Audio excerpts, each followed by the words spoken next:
केवल, जिसका क्या नेम है, जिसका नेम है विशेषण। क्या नेम है जिसका, विशेषण। आज हम किसके बारे में पढ़ेंगे, आज हम विशेषण के बारे में पढ़ेंगे। विशेषण किसको कहते हैं, संज्ञा व सर्वनाम की विशेषता बताने वाले शब्दों को क्या कहते हैं, विशेषण कहते हैं। किसको कहते हैं विशेषण, जो संज्ञा व सर्वनाम की क्या बताते हैं, विशेषता बताते हैं, उन्हें विशेषण कहा जाता है। ओके, तो आपको सबसे पहले विशेषण की परिभाषा अच्छे से लर्न करनी है। इनके बारे में हम पहले पढ़ चुके हैं, आज हम इस चैप्टर को रिवाइज कर रहे हैं, इसका रिवीजन कर रहे हैं। तो विशेषण संज्ञा व सर्वनाम की विशेषता बताने वाले शब्दों को क्या कहते हैं, विशेषण कहते हैं। अब हम पढ़ेंगे विशेषण के भेद। क्या पढ़ेंगे, विशेषण के भेद। कितने भेदों के बारे में पढ़ा था हमने विशेषण के, हमने विशेषण के 4 भेद पढ़े थे। कितने भेद पढ़े थे, 4 भेद पढ़े थे। कौन कौन से पढ़े थे, पहला गुणवाचक विशेषण, दूसरा संज्ञावाचक विशेषण, तीसरा परिमाणवाचक विशेषण और चौथा सार्वनामिक विशेषण। तो हम सबसे पहले किसके बारे में पढ़ेंगे, सबसे पहले हम गुणवाचक विशेषण के बारे में पढ़ेंगे। किसके बारे में, गुणवाचक विशेषण के बारे में।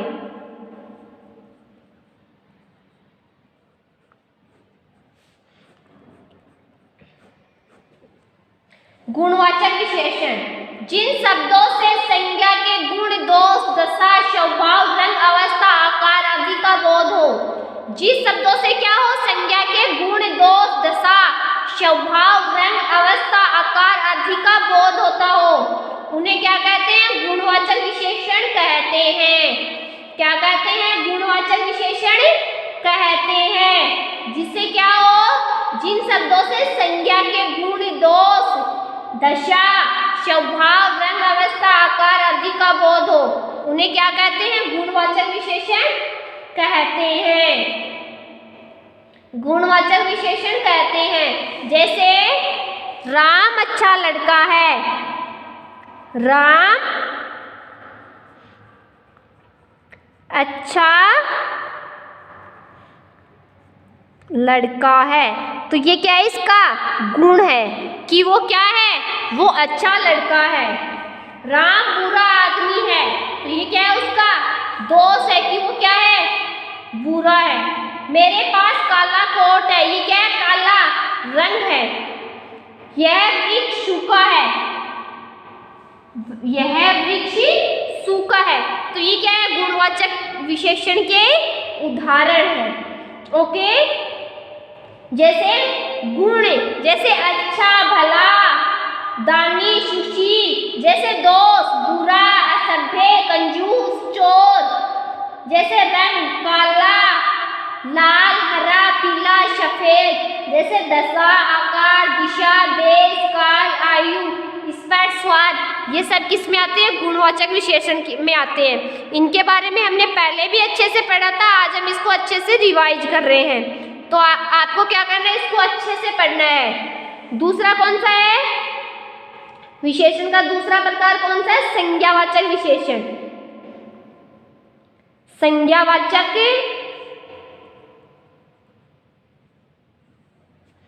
विशेषण।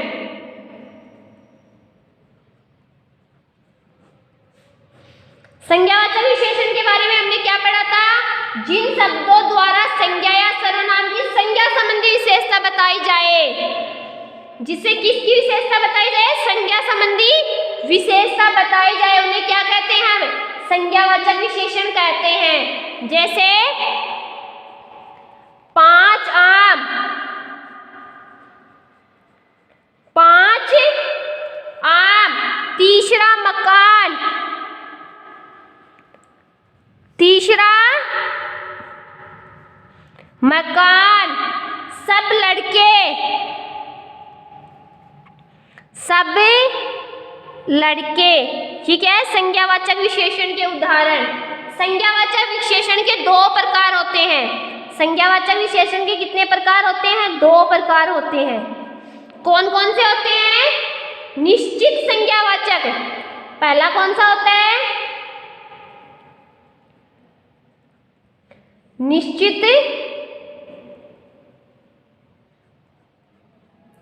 संज्ञावाचक, दूसरा अनिश्चित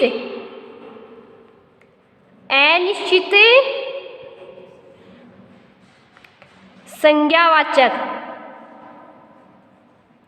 पहला निश्चित और दूसरा अनिश्चित। तो निश्चित संज्ञावाचक विशेषण के बारे में आपने क्या पढ़ा था? इस विशेषण से व्यक्ति या वस्तु की निश्चित संख्या का बोध होता है। किसका बोध होता है? निश्चित संख्या का बोध होता है। निश्चित संख्यावाचक में क्या होता है? निश्चित संख्या या वस्तु का बोध होता है। जैसे गणनावाचक, 1, 2, 3, 4, ये क्या है? किस में आते हैं? गणनावाचक में। जैसे क्रमवाचक, इसमें क्या होता है? निश्चित संख्या का बोध होता है। क्रमवाचक जैसे पहला, दूसरा,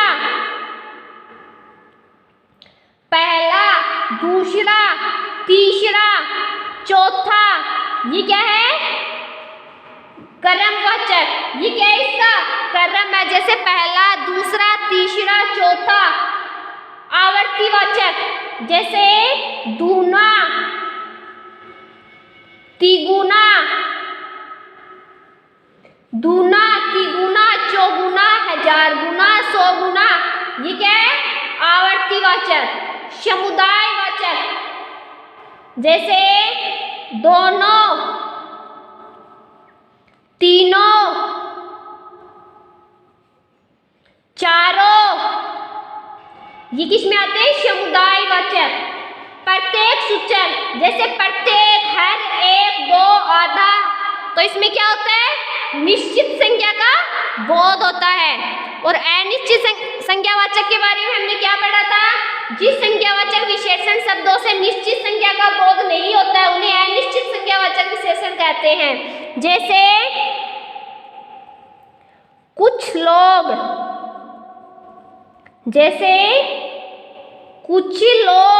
थोड़े से फल,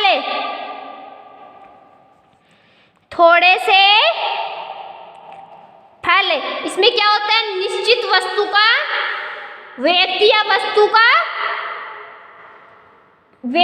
निश्चित वस्तु या व्यक्ति का बोध नहीं होता है। जैसे बहुत से रुपये, इसमें क्या होता है? निश्चित का बोध नहीं होता है। और निश्चित संज्ञावाचक में क्या होता है? निश्चित वस्तु या व्यक्ति का बोध होता है। और अनिश्चित में निश्चित का बोध नहीं होता है। ओके, तो इनको आपको अच्छे से ध्यान में रखना है। अगला कौन सा प्रकार है संज्ञा विशेषण का? कौन सा है? परिमाणवाचक। परिमाणवाचक विशेषण। परिमाणवाचक विशेषण के बारे में हमने क्या पढ़ा था? हमने पहले पढ़ा था ना इसके बारे में। क्या पढ़ा था? जो विशेषण किसी वस्तु की माप या तौल संबंधी विशेषता बताते हैं।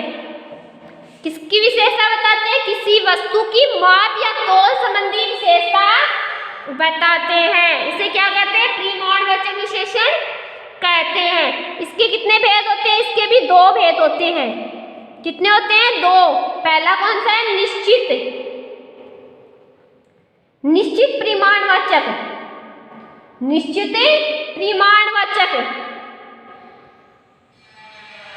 परिमाणवाचक। दूसरा अनिश्चित परिमाणवाचक। अनिश्चित परिमाणवाचक। तो निश्चित परिमाणवाचक के बारे में हमने क्या पढ़ा था? इससे निश्चित माप या तौल का बोध होता है। क्या होता है निश्चित परिमाणवाचक में? निश्चित माप या तौल का बोध होता है। जैसे 3 मीटर कपड़ा, तो ये क्या होगा? इसका तोल या माप हो गया। 1 किलो दूध, 1 किलो दूध, तो ये क्या हो गया? निश्चित हो गया। अनिश्चित में क्या होता है? इससे निश्चित माप या तोल का बोध नहीं होता। जैसे थोड़ा पानी, जैसे थोड़ा पानी, कुछ मिठाई, कुछ मिठाई, इसमें क्या होता है? निश्चित माप या तोल नहीं होता है। अगला प्रकार कौन सा है? कौन सा पढ़ा था? सार्वनामिक। सार्वनामिक विशेषण। अगला प्रकार कौन सा पढ़ा था हमने? सार्वनामिक विशेषण। जो सर्वनाम शब्द संज्ञा से पूर्व आते हैं उन्हें सार्वनामिक विशेषण कहते हैं। जो क्या आते हैं? संज्ञा से पहले आते हैं, उसको क्या कहते हैं? सार्वनामिक विशेषण कहते हैं। जैसे यह पुस्तक अच्छी है,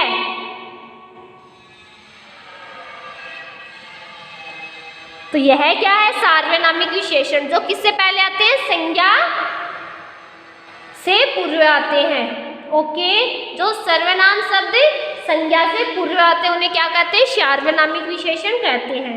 अब हम पढ़ते हैं विशेष्य के बारे में। विशेष्य के बारे में हमने पहले भी पढ़ा था, आज हम इसको रिवाइज कर रहे हैं।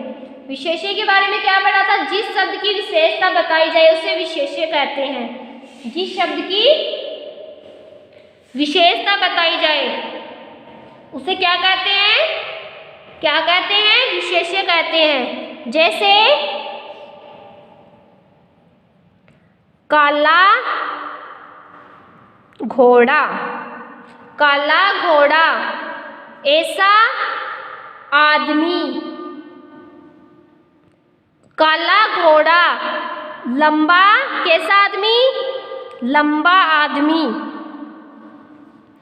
काला घोड़ा, लंबा आदमी। यहाँ काला या लंबा विशेषण है। काला और लंबा क्या है? विशेषण है। तथा घोड़ा और आदमी क्या है? विशेष्य है। घोड़ा और आदमी विशेष्य। जिस शब्द की विशेषता बताई जाए, तो किसकी विशेषता बताई जा रही है इसमें? घोड़ा और आदमी की विशेषता बताई जा रही है कि वो क्या है? घोड़ा तो काला है और आदमी लंबा है। अब हम पढ़ते हैं प्रविशेषण के बारे में। किसके बारे में पढ़ते हैं? प्रविशेषण। जो शब्द विशेषण शब्दों की विशेषता बताते हैं उन्हें प्रविशेषण कहते हैं। जो क्या बताते हैं? विशेषण शब्दों की विशेषता बताते हैं उसे प्रविशेषण कहते हैं। जैसे राम बहुत सुंदर लड़का है। यहाँ सुंदर शब्द विशेषण है। क्या है? सुंदर शब्द विशेषण है। और बहुत विशेषण शब्दों की विशेषता है। बहुत क्या है? विशेषण शब्दों की विशेषता। अतः ये क्या है? प्रविशेषण है। अब हम देखते हैं मूल विशेषण और यौगिक विशेषण। मूल विशेषण और यौगिक विशेषण किसके बारे में देखते हैं? मूल विशेषण और यौगिक विशेषण के बारे में। मूल विशेषण, कुछ शब्द मूल रूप से विशेषण होते हैं जैसे काला, गोरा, बड़ा, मोटा, पतला, योग्य, सुंदर आदि। यौगिक विशेषण, कुछ विशेषण संज्ञा, सर्वनाम, क्रिया शब्दों में प्रत्यय लगाकर बनते हैं, उन्हें यौगिक विशेषण कहते हैं। जैसे वर्ष, वार्षिक, दया, दयालु, इतिहास, ऐतिहासिक। ऐसे हमने बहुत से क्या पढ़े थे? बहुत से यौगिक विशेषण शब्द पढ़े थे। तो आपको क्या करना है? यौगिक विशेषण के बारे में अच्छे से पढ़ना है और अच्छे से समझना है। हमने पहले अच्छे से इनको पढ़े थे और अच्छे से समझे थे। तो आपको क्या करना है? यौगिक विशेषण के बारे में अच्छे से पढ़ना और अच्छे से समझना है। अब हम देखते हैं विशेषणों की तुलना। क्या देखते हैं?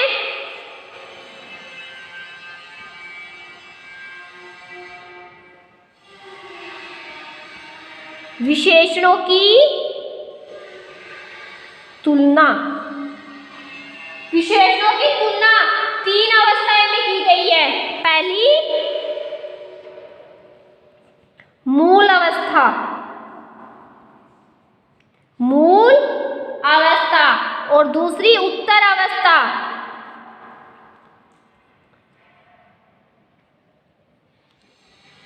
और तीसरी उत्तम अवस्था।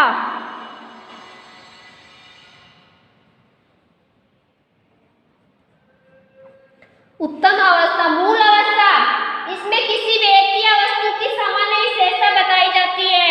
मूल अवस्था में क्या बताई जाती है? व्यक्ति या वस्तु की सामान्य विशेषता बताई जाती है। जैसे राम सुंदर है, जैसे राम सुंदर है। उत्तर अवस्था, इसमें दो व्यक्ति या वस्तु की तुलना करके एक की अधिकता या न्यूनता बताई जाती है। जैसे राम मोहन से सुंदर है। राम मोहन से सुंदर है। अब हम देखते हैं उत्तम अवस्था। इसमें दो से अधिक व्यक्ति या वस्तु की तुलना करके किसी एक को सबसे अधिक या न्यून बताया जाता है। जैसे राम सबसे सुंदर है। राम सबसे सुंदर है। तो इसके बाद में हमने क्या पढ़े थे? इसके बाद में हमने विशेषणों की तीनों अवस्थाओं के मूल उदाहरण पढ़े थे। तो आपको क्या करना है? इनके बाद में इनके उदाहरणों को हमने पहले अच्छे से पढ़े थे। इनके उदाहरणों को आपको अच्छे से पढ़ने और अच्छे से समझने हैं। तो आज आप क्या करोगे? चैप्टर 7 को रिवाइज करोगे। चैप्टर 7 का रिवीजन करोगे, इसको रिवाइज करोगे, इसको अच्छे से पढ़ोगे और अच्छे से समझोगे, और इनके क्वेश्चन आंसरों को भी अच्छे से लर्न करोगे। ओके, इनको वापस क्या करोगे? रिवाइज करोगे, और इसके बाद में आप इनकी अवस्थाओं के कुछ उदाहरण भी पढ़ोगे। विशेषण की जो अवस्था है उनके क्या पढ़ोगे? उदाहरण भी पढ़ोगे। ओके बच्चों, आज के लिए इतना ही काफी है। कल हम पढ़ेंगे next topic. Okay, thank you बच्चों।